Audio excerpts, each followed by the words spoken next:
Hello everyone, welcome to the illusion. The illusion के इस video में हम लोग 28 अप्रैल का करंट अफेयर को पढ़ने वाले हैं। आइए शुरू करते हैं। देखते हैं पहला क्वेश्चन क्या है। हाल ही में दो डेम्स फ्लाई प्रजाति की खोज की गई है। डेम्स फ्लाई एक ड्रैगन फ्लाई जैसा होता है, जिसको दमघुट्टू जैसे कुछ वर्ड से इसको हम जानते हैं। तो यह कहाँ पर खोजी गई है? सिंपली आपको बताना है कि यह जो डेम्स फ्लाई की प्रजाति जो खोजी गई है, यह कहाँ पर खोजी गई है। ऑप्शन है आपका, ऑप्शन ए पूर्वी घाट, ऑप्शन बी पश्चिमी घाट, ऑप्शन सी असम या ऑप्शन डी मेघालय। तो इसका जो सही आंसर होगा यह होगा option option B is a right answer. पश्चिमी घाट में इसको खोजी गई है। आप जानते हैं कि पश्चिमी घाट जो है ये विविधता से भरी पड़ी हुई है। यहाँ पर गजब का इन्वायरमेंट है। यहाँ पर हर एक साल कुछ ना कुछ सालों भर कुछ ना कुछ मतलब खोज की जाती है, और यहाँ पर हर बार कुछ ना कुछ नया चीज़ मिलता है। तो आपको ये चीज़ याद रखना होगा, और ये परीक्षा के लिए भी बहुत इंपॉर्टेंट है। आप देख सकते हैं यही प्रजाति है जिसको खोजी गई है, जिसमें से एक है दो, एक्चुअली में दो प्रजातियां खोजी गई है, जिसमें से एक का फ़ोटो आपको अपने स्क्रीन पर दिख रहा होगा। चलिए आगे बढ़ते हैं। वेन्नार वाडवार नदी प्रणाली जो है यह कहाँ बनाई गई है? आपको सिंपली बताना है कि वेन्नार वाडवार नदी प्रणाली कहाँ बनाई गई है। Option A Karnataka, option B Kerala, option C Andhra Pradesh, option D Tamil Nadu. तो इसका जो सही आंसर है, इसका आंसर है ऑप्शन ऑप्शन डी तमिलनाडु। ये जो प्रणाली है, सिस्टम है, यह कावेरी नदी के जस्ट बगल से ही बनाकर और इसको निकाला गया है। आप जान रहे हैं कि कावेरी नदी का विवाद चल रहा है आंध्र प्रदेश और कुछ राज्यों के साथ, तो उसके तहत ही ये न्यूज़ में है। तो आपको ये याद रखना होगा कि वेन्नार वाडवार नदी प्रणाली जो है यह तमिलनाडु में बनाई गई है। दांतक प्रोजेक्ट, जो दांतक प्रोजेक्ट है, आपको सिंपली बताना है कि यह प्रोजेक्ट किन दो देशों के बीच का प्रोजेक्ट है। भारत पाकिस्तान, पाकिस्तान और चीन, भारत और बांग्लादेश या भारत और भूटान। जो इसका सही उत्तर है आपका वो होगा ऑप्शन ऑप्शन नंबर डी। ये जो प्रोजेक्ट है ये भारत और भूटान के बीच में बनाया जा रहा है, और ये 60 साल में के लिए ये इसको कंप्लीट कर दिया गया है। तो आगे बढ़ते हैं। हाल ही में किसके द्वारा सिंगल क्रिस्टल ब्लेड विकसित किया गया है? ऑप्शन है ISRO, option B DRDO, option C भेल या फिर ऑप्शन डी आईआईटी पुणे। इसका जो सही उत्तर है दोस्तों वो होगा option option number B DRDO. देखिए ये क्या है ना, एक ऐसा कंपोनेंट है या फिर कहें तो एक ऐसा धातु बनाया गया है जो हम लोग हेलीकॉप्टर में उपयोग करने वाले हैं।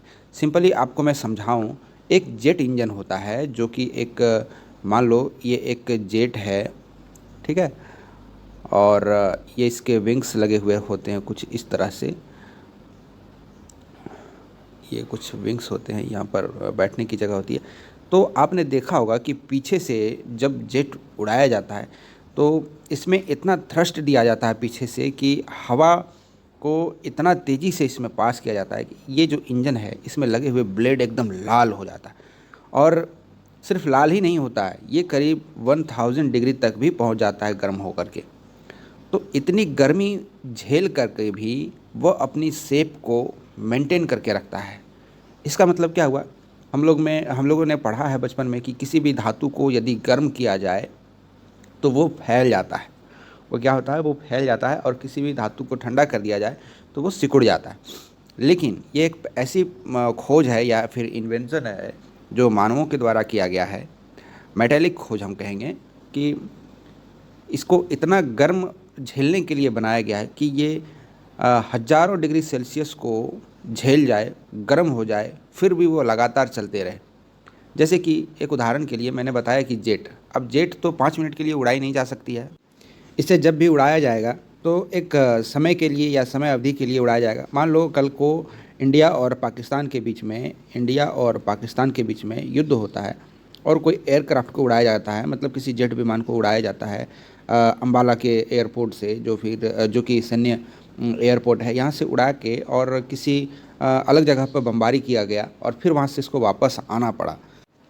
इस काम में इसको करीब 1 घंटा लग गया।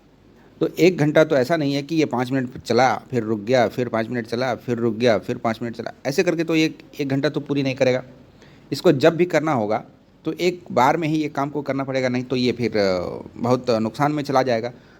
तो इसको उड़ा देने के लिए, मतलब ये जेट को उड़ाने के लिए कैसा इसमें कंपोनेंट लगाया जाए इसके इंजन में, ताकि 1 घंटे के दौरान ये चले हुए इंजन को इतना गर्म कर देता है कि उसमें से पीछे जो हवा का जो थ्रस्ट उसमें पास किया जाता है वो गर्म होकर लाल हो जाता है। तो लाल होने के बावजूद भी ये गलता नहीं है या फिर ये फैलता नहीं है। तो इस तरीके के कंपोनेंट हैं जो बनाया गया है डीआरडीओ के द्वारा, जो हम लोग सिंपली अभी हेलीकॉप्टर में यूज करने वाले हैं।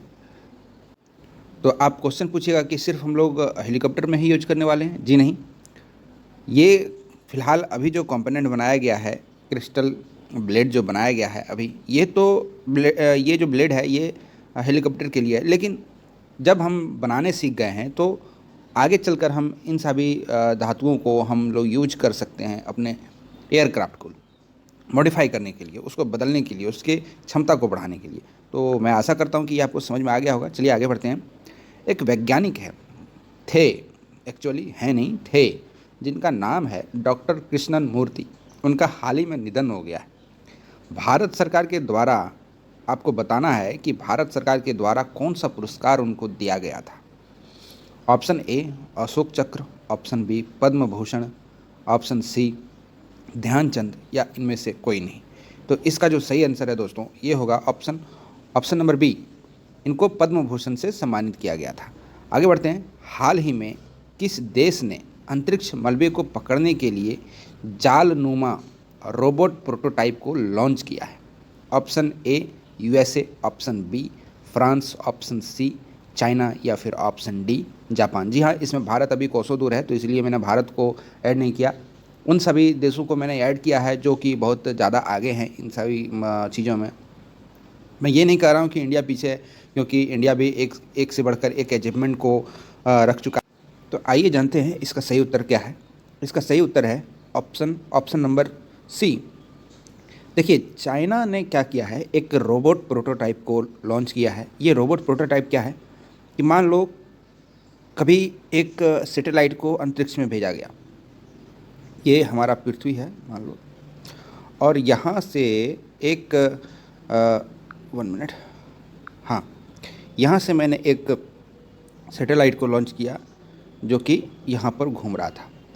अब इसका भी तो कुछ आयु होगा, है ना, ये भी कुछ आयु सीमा रखा होगा। मान लो ये 10 साल चलने वाला है, 10 साल के बाद इसका क्या होने वाला है, ये टूट कर बिखर जाएगा। इससे कुछ टकरा गया तो इसके कुछ कंपोनेंट हैं जो अलग हो गया।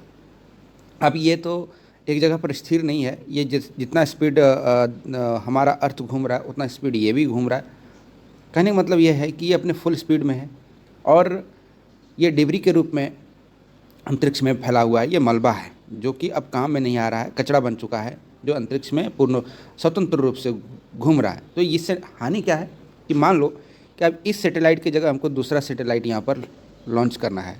थोड़ा मैं साफ़ कर लेता हूँ, हाँ, या तो आप इसी सैटेलाइट की जगह दूसरा सैटेलाइट को यहाँ स्टेबल करना चाहते हो। अब चैलेंज आपको क्या क्या आएगा, आपको डर लगेगा कि कहीं ये सैटेलाइट का जो कंपोनेंट है ये घूम कर आकर कहीं इसको हिट ना कर दे, नहीं तो आपको क्या होगा, आपको काफ़ी भारी नुकसान उठाना पड़ सकता है, फिर से आपको खर्चे में डाल सकता है।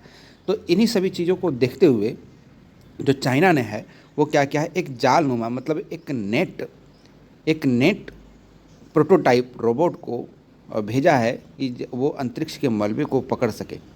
तो इसमें चाइना ने काफ़ी अच्छा काम किया। आगे बढ़ते हैं। हाल ही में किन 2 समूहों ने सुरक्षा संचालन को आधुनिक बनाने के लिए समझौता किया है? ऑप्शन है HCL and IBM, option B BHEL and Mahindra, option C ISRO and DRDO।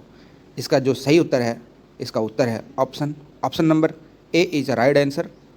तो HCL और IBM ने मिलकर आधुनिक जो है वो सुरक्षा संचालन के लिए समझौता किया है। हाल ही में भारत के कौन से डंप यार्ड में आग लग गई है? डंप यार्ड क्या होता है दोस्तों, जहाँ पर हम लोग कुछ रखते हैं या फिर फेंकते हैं, उसी को बोलते हैं डंप यार्ड। आप नाम से ही जान रहे होंगे, डंप करना मतलब गिरा देना। यार्ड मतलब वैसा जगह जहाँ हम लोग कुछ रख देते हैं या फिर फेंकते हैं। तो कौन से जगह पर ये हुआ है? ऊटी में हुआ है, देवनार में हुआ है, जवाहर नगर डंप यार्ड में हुआ है, या गाज़ीपुर में हुआ है? तो इसका जो सही उत्तर है ये होगा ऑप्शन नंबर ए, ऊटी में हुआ है। फिर से हम लोग देखते हैं अगला क्वेश्चन। सुप्रीम कोर्ट ने वेदांता को स्टारलाइट संयंत्र में ऑक्सीजन का उत्पादन करने की अनुमति दी है। ये आपको मालूम होगा, कुछ दिन पहले ये अपील किए हुए थे सुप्रीम कोर्ट में कि इनको ऑक्सीजन बनाने दिया जाए, क्योंकि इन पर बैन लगा हुआ था कि आप ऑक्सीजन नहीं बना सकते हैं। आपको सिंपली बताना है कि यह किस राज्य में किया जाएगा। Option number A Kerala, option number B Tamil Nadu, option C Delhi, option D Andhra Pradesh. इसका जो सही आंसर है यह होगा ऑप्शन नंबर बी तमिलनाडु। ठीक है, आगे बढ़ते हैं।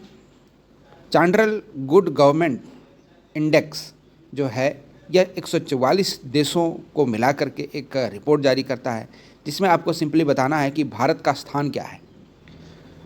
ऑप्शन नंबर ए 5th है, ऑप्शन नंबर बी 39th है, ऑप्शन नंबर सी 49 है, या फिर ऑप्शन नंबर डी 87th है।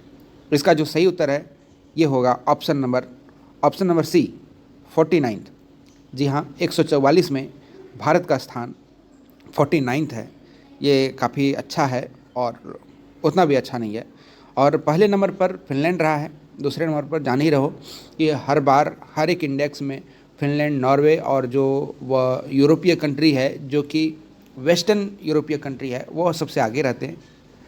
आशा करता हूँ कि यह लेक्चर आपको अच्छा लगा होगा। यदि अच्छा लगा तो दोस्तों में शेयर करें और सब्सक्राइब जरूर करें। दोस्तों सब्सक्राइब करना है तो आपको यदि लगता है कि थोड़ा सा भी हेल्प आपको मिल रहा है, शॉर्टकट में जानकारियाँ मिल रही है, तो सब्सक्राइब जरूर करें। आपको घाटा नहीं होगा, ये मेरी गारंटी है। Thank you for listening. God bless you all.